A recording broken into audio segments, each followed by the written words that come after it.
उपवास म्हणलं की साबुदाणा खिचडी, पण प्रत्येक वेळेला साबुदाण्याची खिचडी खाऊन कंटाळा येतो ना. म्हणून मी आज बनवतीये गरमागरम साबुदाणा वडा. त्यासाठी मी काल रात्री साबुदाणा भिजत घातला होता.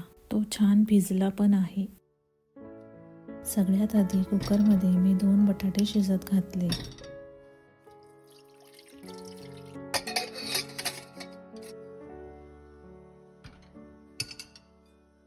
कुकरला 2 शिट्ट्या होईपर्यंत कढईमध्ये शेंगदाणे छान भाजून घेतले. शेंगदाणे भाजल्यावर प्लेटमध्ये काढून ते थंड होण्यासाठी बाजूला ठेवून दिले.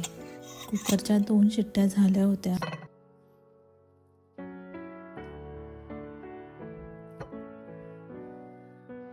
बटाट्यांची साल काढून गरम असतानाच मॅश करून घेतले.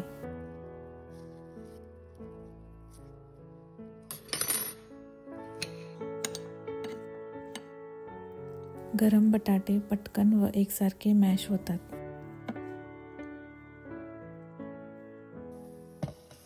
थंड झालेले शेंगदाणे मिक्सरच्या भांड्यामध्ये काढून घेतले व त्यामध्ये 4 हिरव्या मिरच्या घातल्या. शेंगदाणे व मिरच्या मिक्सरमधून बारीक करून घेतल्या.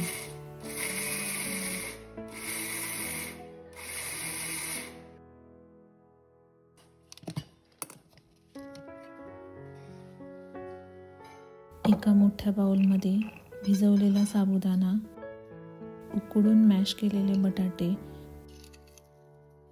मिरची आणि शेंगदाण्याचं कूट घालून सर्व मिश्रण एकत्र करून घेतले. चवीनुसार मीठ घालायला विसरायचं नाही.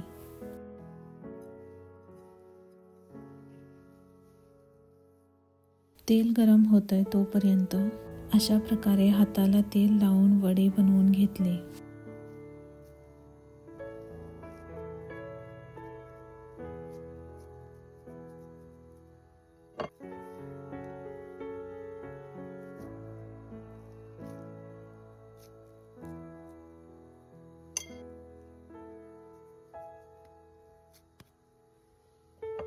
तेल चांगले गरम झाल्यावर त्यामध्ये हळूहळू एक एक वडा सोडला.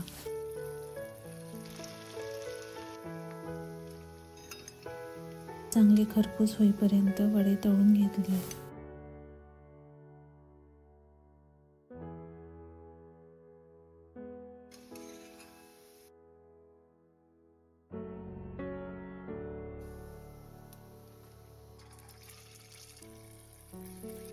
साबुदाणा वड्याबरोबर गोड दही खायला खूप छान लागते.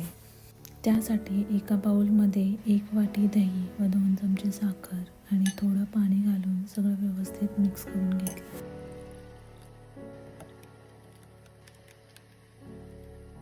साबुदाणा वड्याची दुसरी बॅच पण व्यवस्थित तळून झाली.